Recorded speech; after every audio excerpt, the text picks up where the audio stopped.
Bonjour à toutes et à tous et bienvenue dans notre émission. Aujourd'hui, nous allons parler de l'évolution des habitudes de lecture. Pour en discuter, nous recevons Claire Dubois, sociologue spécialisée dans les pratiques culturelles. Bonjour et merci pour votre invitation. Oui, cette étude est particulièrement intéressante. Elle montre que la lecture ne disparaît pas, mais qu'elle se transforme progressivement.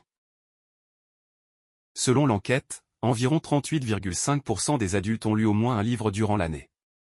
Ce chiffre est en baisse par rapport à l'étude précédente. En revanche, les élèves continuent de lire beaucoup plus. En effet, près de 95% des élèves déclarent avoir lu au moins un livre. Cela montre que l'école joue encore un rôle important dans l'accès à la lecture.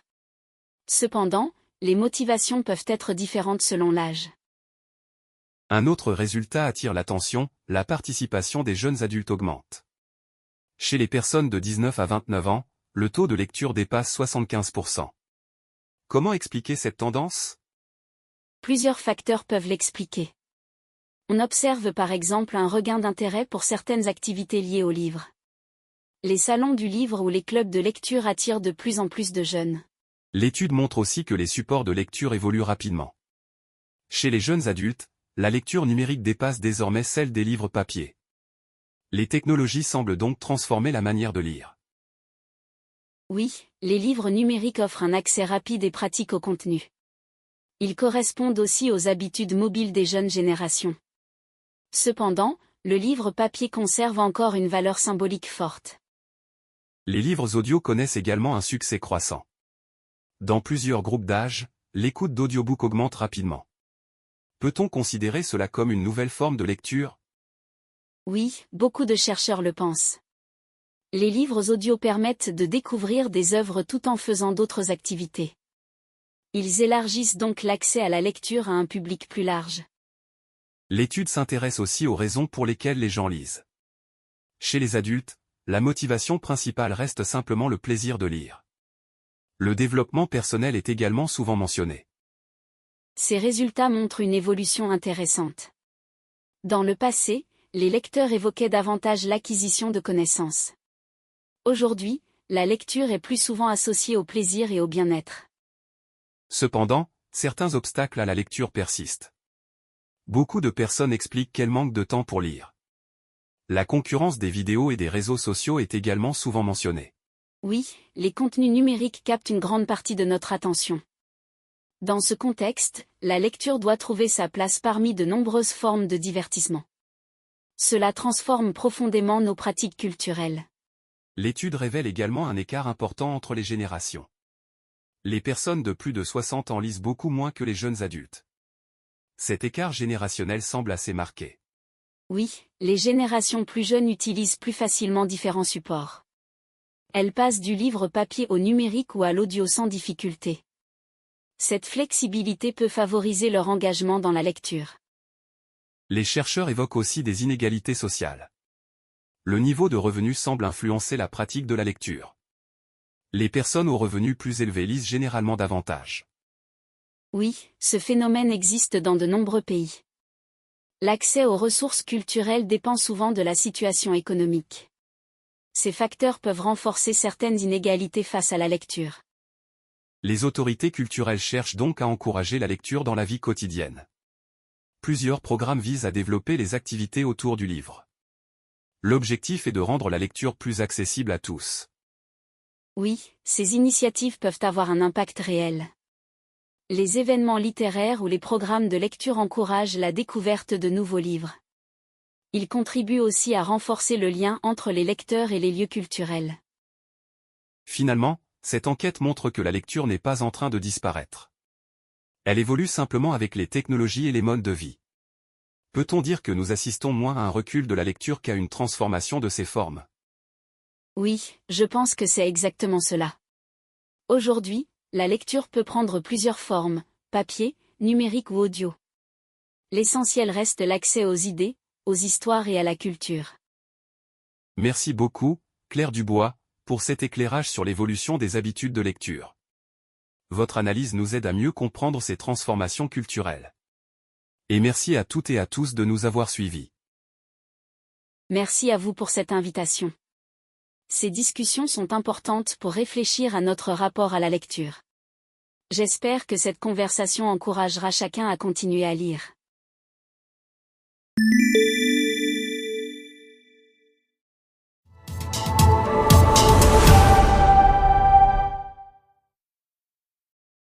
Bonjour à toutes et à tous et bienvenue dans notre émission. Aujourd'hui, nous allons parler de l'évolution des habitudes de lecture. Pour en discuter, nous recevons Claire Dubois, sociologue spécialisée dans les pratiques culturelles. Bonjour et merci pour votre invitation. Oui, cette étude est particulièrement intéressante. Elle montre que la lecture ne disparaît pas, mais qu'elle se transforme progressivement. Selon l'enquête, environ 38,5% des adultes ont lu au moins un livre durant l'année. Ce chiffre est en baisse par rapport à l'étude précédente. En revanche, les élèves continuent de lire beaucoup plus. En effet, près de 95% des élèves déclarent avoir lu au moins un livre. Cela montre que l'école joue encore un rôle important dans l'accès à la lecture. Cependant, les motivations peuvent être différentes selon l'âge. Un autre résultat attire l'attention, la participation des jeunes adultes augmente. Chez les personnes de 19 à 29 ans, le taux de lecture dépasse 75%. Comment expliquer cette tendance ? Plusieurs facteurs peuvent l'expliquer. On observe par exemple un regain d'intérêt pour certaines activités liées au livre. Les salons du livre ou les clubs de lecture attirent de plus en plus de jeunes. L'étude montre aussi que les supports de lecture évoluent rapidement. Chez les jeunes adultes, la lecture numérique dépasse désormais celle des livres papier. Les technologies semblent donc transformer la manière de lire. Oui, les livres numériques offrent un accès rapide et pratique au contenu. Ils correspondent aussi aux habitudes mobiles des jeunes générations. Cependant, le livre papier conserve encore une valeur symbolique forte. Les livres audio connaissent également un succès croissant. Dans plusieurs groupes d'âge, l'écoute d'audiobook augmente rapidement. Peut-on considérer cela comme une nouvelle forme de lecture ? Oui, beaucoup de chercheurs le pensent. Les livres audio permettent de découvrir des œuvres tout en faisant d'autres activités. Ils élargissent donc l'accès à la lecture à un public plus large. L'étude s'intéresse aussi aux raisons pour lesquelles les gens lisent. Chez les adultes, la motivation principale reste simplement le plaisir de lire. Le développement personnel est également souvent mentionné. Ces résultats montrent une évolution intéressante. Dans le passé, les lecteurs évoquaient davantage l'acquisition de connaissances. Aujourd'hui, la lecture est plus souvent associée au plaisir et au bien-être. Cependant, certains obstacles à la lecture persistent. Beaucoup de personnes expliquent qu'elles manquent de temps pour lire. La concurrence des vidéos et des réseaux sociaux est également souvent mentionnée. Oui, les contenus numériques captent une grande partie de notre attention. Dans ce contexte, la lecture doit trouver sa place parmi de nombreuses formes de divertissement. Cela transforme profondément nos pratiques culturelles. L'étude révèle également un écart important entre les générations. Les personnes de plus de 60 ans lisent beaucoup moins que les jeunes adultes. Cet écart générationnel semble assez marqué. Oui, les générations plus jeunes utilisent plus facilement différents supports. Elles passent du livre papier au numérique ou à l'audio sans difficulté. Cette flexibilité peut favoriser leur engagement dans la lecture. Les chercheurs évoquent aussi certaines inégalités sociales. Le niveau de revenus semble influencer la pratique de la lecture. Les personnes aux revenus plus élevés lisent généralement davantage. Oui, ce phénomène existe dans de nombreux pays. L'accès aux ressources culturelles dépend souvent de la situation économique. Ces facteurs peuvent renforcer certaines inégalités face à la lecture. Les autorités culturelles cherchent donc à encourager la lecture dans la vie quotidienne. Plusieurs programmes visent à développer les activités autour du livre. L'objectif est de rendre la lecture plus accessible à tous. Oui, ces initiatives peuvent avoir un impact réel. Les événements littéraires ou les programmes de lecture encouragent la découverte de nouveaux livres. Ils contribuent aussi à renforcer le lien entre les lecteurs et les lieux culturels. Finalement, cette enquête montre que la lecture n'est pas en train de disparaître. Elle évolue simplement avec les technologies et les modes de vie. Peut-on dire que nous assistons moins à un recul de la lecture qu'à une transformation de ses formes ? Oui, je pense que c'est exactement cela. Aujourd'hui, la lecture peut prendre plusieurs formes, papier, numérique ou audio. L'essentiel reste l'accès aux idées, aux histoires et à la culture. Merci beaucoup, Claire Dubois, pour cet éclairage sur l'évolution des habitudes de lecture. Votre analyse nous aide à mieux comprendre ces transformations culturelles. Et merci à toutes et à tous de nous avoir suivis. Merci à vous pour cette invitation. Ces discussions sont importantes pour réfléchir à notre rapport à la lecture. J'espère que cette conversation encouragera chacun à continuer à lire.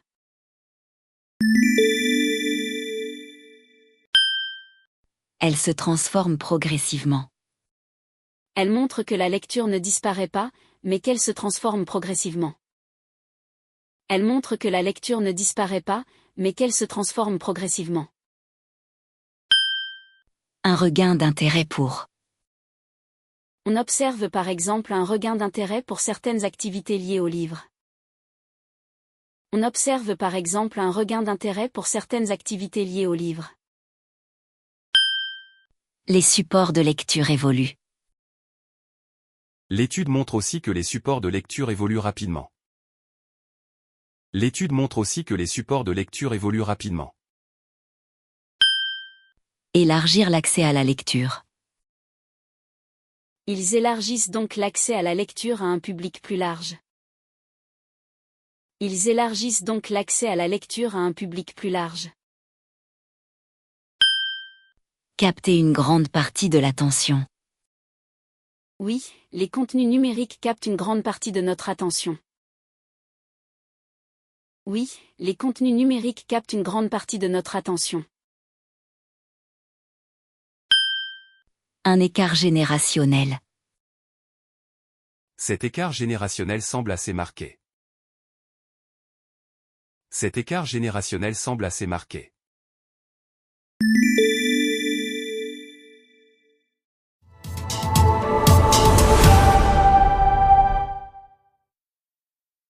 Bonjour à toutes et à tous et bienvenue dans notre émission. Aujourd'hui, nous allons parler de l'évolution des habitudes de lecture. Pour en discuter, nous recevons Claire Dubois, sociologue spécialisée dans les pratiques culturelles. Bonjour et merci pour votre invitation. Oui, cette étude est particulièrement intéressante. Elle montre que la lecture ne disparaît pas, mais qu'elle se transforme progressivement. Selon l'enquête, environ 38,5% des adultes ont lu au moins un livre durant l'année. Ce chiffre est en baisse par rapport à l'étude précédente. En revanche, les élèves continuent de lire beaucoup plus. En effet, près de 95% des élèves déclarent avoir lu au moins un livre. Cela montre que l'école joue encore un rôle important dans l'accès à la lecture. Cependant, les motivations peuvent être différentes selon l'âge.